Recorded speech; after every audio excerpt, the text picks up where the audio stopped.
கவலைங்கிறது என்னது? பதற்றம்ங்கிறது எது? பயம்ங்கிறது எது? இதெல்லாம் உடம்புல இல்ல.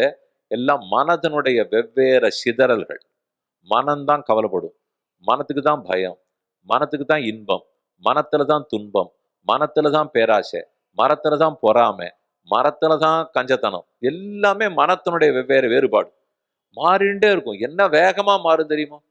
நாட்டியாங்கனா. இங்க நாட்டிய கச்சேரி வச்சிருந்தா 9 ரசத்தையும் கடைசியில கச்சேரி முடியறச்சே அந்த நாட்டியம் ஆடுற நங்க 9 நிமிஷத்துல 9ஐயும் காட்டிட்டு போவா தெரியுமா? பார்த்திருக்கீங்களா? ஓன்னு சுத்திண்டு நம்மள அந்த அவ சுத்துற வேகம் எல்லாரும் சுத்துவா. அப்படியே கடைசியில போய் உட்காருவா. அப்ப முகத்த பார்த்தா வரிசையா 9 ரசங்களையும் காட்டுவா. அத போல இந்த மனசு 90 ரசம் காட்டும்.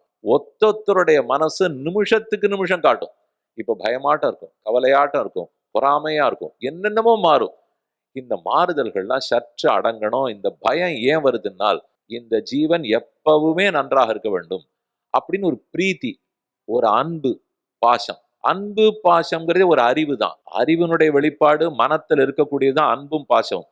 இந்த ஜீவனிடத்திலே அவ்வளவு அன்பும் பாசமும் பகவான் வச்சிருக்கேன்.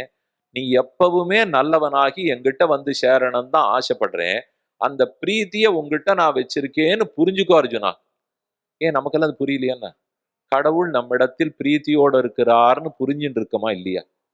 கடவுள் நம்மிடத்துல அன்போட இருக்கிறார்னு தெரிஞ்சுட்டு இருக்கமான்னா தெரிஞ்சுட்டு இருக்கோம். தெரிஞ்சுட்டு இருக்கோம். தெரிஞ்சுன்னு நடக்கிறமான்னு கேட்டால், சாமி அதை பத்தி எனக்கு இதுல சந்தேகங்கள்லாம் இருக்கு. இப்ப எதுக்கு வீண் வாத மேடையெல்லாம் ஆரம்பிக்கிறீர்? ஆமாமா அவர் எனக்கு நல்லது பண்ணுவார். உங்க போருமோ இல்லையோ, நீர் நாள் நீ ஊரு போடுவீர், அத்தோட போயிட்டு வரும் அப்படின்னு சொல்லுவோமே தவிர, உள்ளூர ஆந்தரமா ஆத்மார்த்தமா ஆமா கடவுள் எனக்கு பிடித்தவர், அவருக்கு நான் ரொம்ப பிடிச்சவன், நான் கெட்டு போகும்படிக்கு என்னை விடவே மாட்டார்னு நம்புறமானால், பார்த்திருக்கிற சரித்திரம் எல்லாத்தையும் பார்த்தாலும் அவர் ஒத்தரையும் கெட்டு போக விட்டதா காணும். எங்க என்ன சரித்திரம் படிச்சு பார்த்தீங்கன்னாலும், ஆமா இவனும் நல்லவனாகணும், இவனும் நல்லவனாகணும், இவனும் நல்லவனாகணும். எத்தனை குற்றம் புரிந்தவனா இருந்தாலும் மாத்தி கூட்டின்னு வரத்தான் அவர் முயற்சித்திருக்காரே தவிர, கைவிட்டதா கடவுளை நம்பினோர் கைவிடப்படார்னு சொல்றோம். அது வெறும் தமிழ் வார்த்தையா மட்டும் இல்ல. வெறும் மொழியில பேசப்பட்டதா நினைச்சுக்க வேண்டாம். அது உண்மை. ஆனா அந்த உண்மை எத்தனை தூரம் ஒரு மனத்துக்கு உரைக்கிறதோ, உன் புத்தியில படுறதோ, அப்பதான் உனக்கு கவலை போகுங்கிறார்.